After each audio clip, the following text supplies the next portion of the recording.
Masjid Jami Al-Anwar ini merupakan saksi bisu perjuangan rakyat Lampung pada masa penjajahan yang dulu.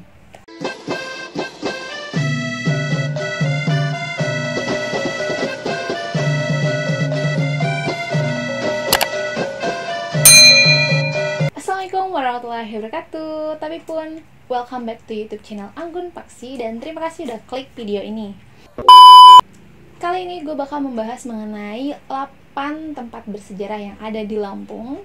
Tapi sebelumnya gue minta kalian untuk dukung channel ini dengan cara subscribe channel ini, dan jangan lupa tekan tombol lonceng di bawah ini. Banyak hal yang terjadi pada masa lalu atau masa lampau sehingga akhirnya menjadi sejarah saat ini. Dan ada beberapa juga saksi-saksi bisu seperti tempat bersejarah lainnya. Dan kali ini gue bakal membahas mengenai tempat-tempat bersejarah yang ada di Lampung.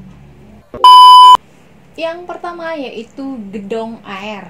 Gedung Air yang berada di Jalan Imam Bonjol, Tanjung Karang, Bandar Lampung ini merupakan sebuah penampungan air yang dibuat pas masa kolonial Belanda. Bangunan ini berdiri pada abad 18. Pada era ini tepatnya tahun 1827 pada masa kolonial Belanda, yang merasa perlu memenuhi kebutuhan logistik di Lampung. Merasa perlu membuat menara atau tampungan air atau bangunan yang bisa menjadi tampungan air yang merupakan sebuah kebutuhan primer.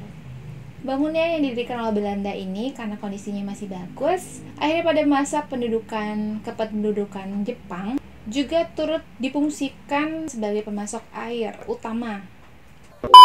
Karena kokohnya bangunan ini hingga bahkan juga masih bisa difungsikan sampai sekarang dan dikelola oleh PDAM.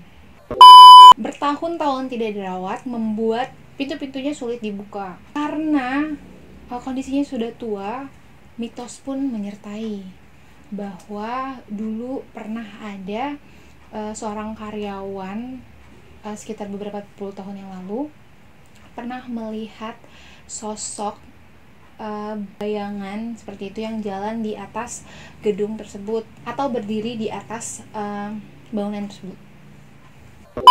Selanjutnya yaitu Vihara Tai Hin Bio. Bangunan ini merupakan vihara yang sangat bersejarah. Vihara atau kul yang berdiri sejak tahun 1850 oleh seorang bernama Po Heng. Bangunan ini menjadi vihara pertama di Lampung. Vihara ini menjadi salah satu destinasi di Lampung karena arsitekturnya sangat unik dan dengan nuansa Tionghoa yang kental.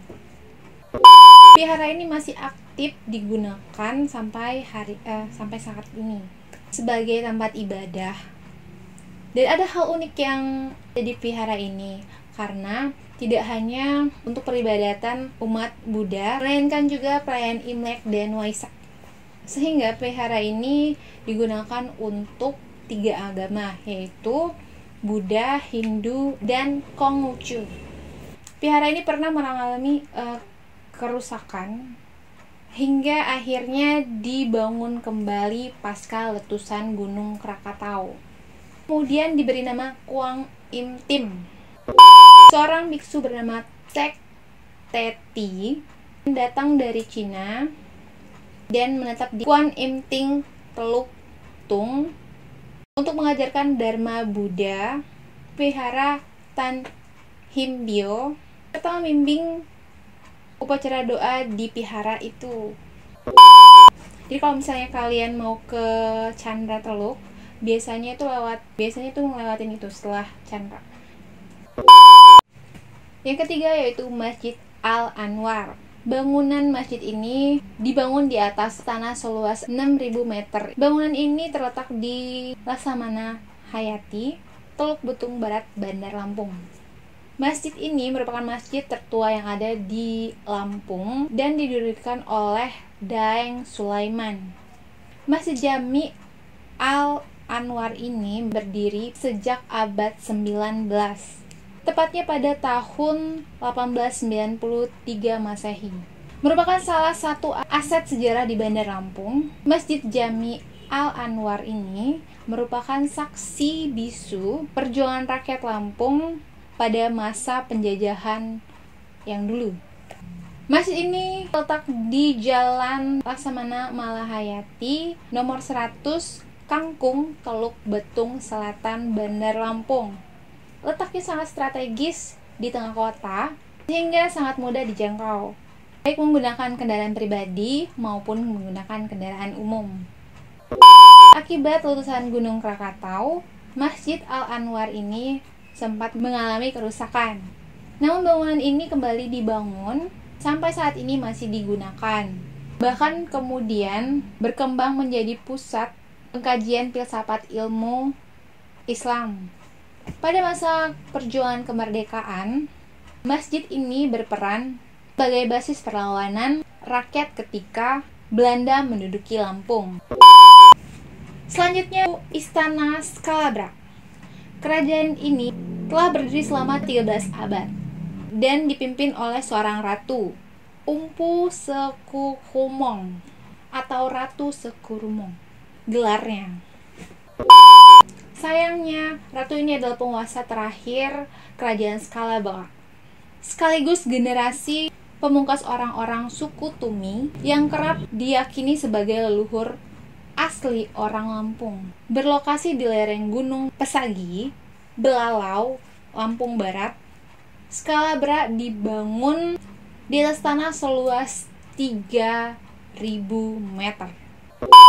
Gedung ini pernah dihancurkan oleh kolonial Belanda pada tahun 1810. Oleh karena hal tersebut, Scalabra dibangun kembali dan dibubuhi nama Gedung Dalom. Scalabra merupakan kerajaan yang berdiri pada 3 Masehi yang dipimpin oleh Buai Tumi. Suku Tumi merupakan suku pertama yang mendiami Lampung. Karena hal tersebut, Scalabra menjadi salah satu bangunan bersejarah yang menjadi situs keberadaan suku Tumi. Bahwa kerajaan di lereng Gunung Pesagi itu dirintis suku Tumi dibuktikan dengan penemuan sejumlah peninggalan seperti batu-batu, tapak bekas kaki, altar upacara, hingga tempat untuk eksekusi mati. Louis Charles Damais 1995 dalam Epigrafi dan Sejarah Nusantara menyimpulkan prasasti tersebut merupakan peninggalan kerajaan Scalabra pada era suku Tumi. Kerajaan Scalabra bertahan sangat lama hingga pada abad 16 Masehi tibalah 4 pangeran dari Pagaruyung yang ingin melebarkan kekuasaan dan mengalahkan kerajaan Scalabra. Konsep kerajaan Hindu diganti dengan pemerintahan Islam yang disebut dengan istilah kepaksian. Sejak 2014 lalu, diadakan Festival Scalabra. Selain untuk memperingati hari lahir Lampung Barat, agenda budaya ini untuk mempertahankan eksistensi kepaksian Scalabra yang sebenarnya sudah muncul sejak awal Masehi di Lampung dengan segala dinamikanya, termasuk terusirnya suku Tumi dari tanah asalnya sendiri. Yang selanjutnya atau yang kelima itu adalah Gedung Daswati. Lampung yang dulunya bukan merupakan provinsi, tentunya telah melewati banyak hal untuk menjadi seperti sekarang. Cikal bakal Provinsi Lampung ternyata tidak lepas dari peran sebuah tempat yang bernama Rumah Daswati. Rumah ini terletak di Jalan Tulang Bawang nomor 11 Enggal, Bandar Lampung. Daswati merupakan akronim dari Daerah Sumatera Tingkat 1, yang juga berarti sebagai daerah otonom. Daswati 1 merupakan cikal bakal pemerintahan provinsi. Daswati Lampung yang baru melepas diri dari Daswati 1 Sumatera Selatan baru memiliki daerah tingkat 1 Lampung Utara, Lampung Tengah, Lampung Selatan, dan kota praja Tanjung Karang Teluk Betung yang merupakan embrio dari kota Bandar Lampung. Upacara serah terima penyerahan kewenangan pemerintah daerah Swantatra tingkat 1 atau Daswati Sumatera Selatan kepada Daswati 1 Lampung berlangsung pada tanggal 18 Maret 1964. Dan pada hari itu juga, rumah yang kini menjadi milik pengusaha asal Bandung resmi sebagai Kantor Daswati 1 Lampung. Rumah yang pernah menjadi milik Kolonel Ahmad Ibrahim merupakan kantor Front Nasional atau disingkat dengan FN, organisasi massa yang dibentuk oleh Bung Karno sebagai bagian dari pemerintah untuk membangun republik pasca Perang Kemerdekaan. Yang cukup disayangkan, bangunan ini sempat terbengkalai, bahkan dijadikan toko tanpa diperhatikan oleh masyarakat setempat. Sayang banget ya guys. Selanjutnya itu Museum Lampung. Museum yang menyimpan berbagai benda bersejarah. Ini dibangun mulai pada tahun 1975. Kemudian pada tahun 1978, peletakan batu pertama pun baru dilakukan karena berbagai alasan. Museum yang hanya satu-satunya dimiliki oleh Provinsi Lampung, ini letaknya sangat strategis karena lokasinya tidak jauh dari pusat kota Bandar Lampung, hanya sekitar 15 menit perjalanan. Dengan memanfaatkan arsitektur gaya khas Lampung, museum ini menyimpan banyak benda prasejarah, benda budaya, serta flora fauna khas Lampung.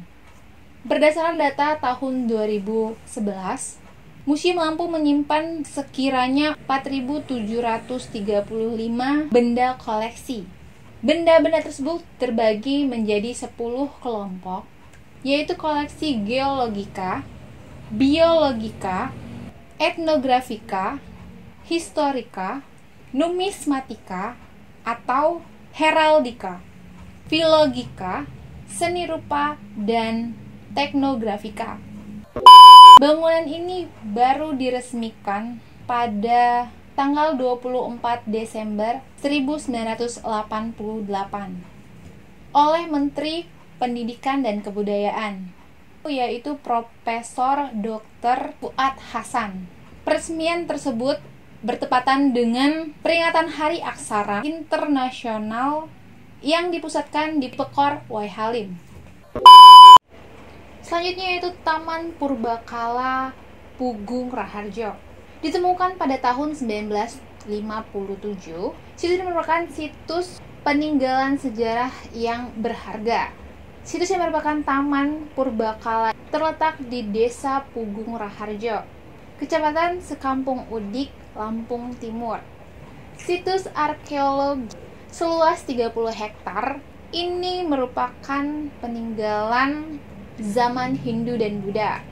Di dalamnya terdapat punden berundak, arca, prasasti, batu mayat atau batu kandang, altar batu, batu berlubang, benteng parit primitif sepanjang 1,2 km, dan dolmen. Selain itu, beberapa keramik peninggalan dinasti Ming, Han, dan Sung masih bisa ditemukan di Taman Purbakala ini. Bagi kalian yang ingin mengunjungi situs purbakala ini, untuk mencapainya kalian harus menempuh perjalanan 52 km ke arah timur dari kota Bandar Lampung. Selama perjalanan, deretan asri kebun karet yang sangat luas menjadi pemandangan yang cukup indah untuk dinikmati selama perjalanan. Yang terakhir yaitu Prasasti Palas Prasema. Salah satu situs bersejarah yang dimiliki Lampung adalah batu tulis yang terletak di Desa Palas Prasema, Kecamatan Palas, Lampung Selatan. Batu tulis ini ditemukan pada tahun 1956 yang merupakan peninggalan Kerajaan Sriwijaya. Prasasti ini ditulis dalam 13 baris berhuruf Palawa dan bahasa Melayu kuno. Isinya hampir sama dengan prasasti Karangbrahi dari daerah Jambi, prasasti Kota Kapur dari Bangka, dan prasasti Bungkuk dari Lampung Timur, yang berisi kutukan yang tidak patuh dan tunduk kepada penguasa Sriwijaya. Prasasti ini tidak berangka tahun, tetapi berdasarkan paleografinya pada akhir abad ke-7. Demikianlah itu tadi beberapa situs-situs peninggalan bersejarah yang masih bisa kita nikmati sebagai peninggalan yang menyimpan kesaksian bisu pada masanya. Oke, jika kalian suka dengan video ini, jangan lupa like, share, dan komen. Serta biar kalian gak ketinggalan video-video atau konten-konten selanjutnya, jangan lupa subscribe dan tekan tombol lonceng. Dan jika ada saran untuk konten selanjutnya, bisa kalian komen di bawah. Dan juga bisa DM ke Instagram gue, yaitu Anggun Paksi. Oke, gue rasa itu aja. Dah.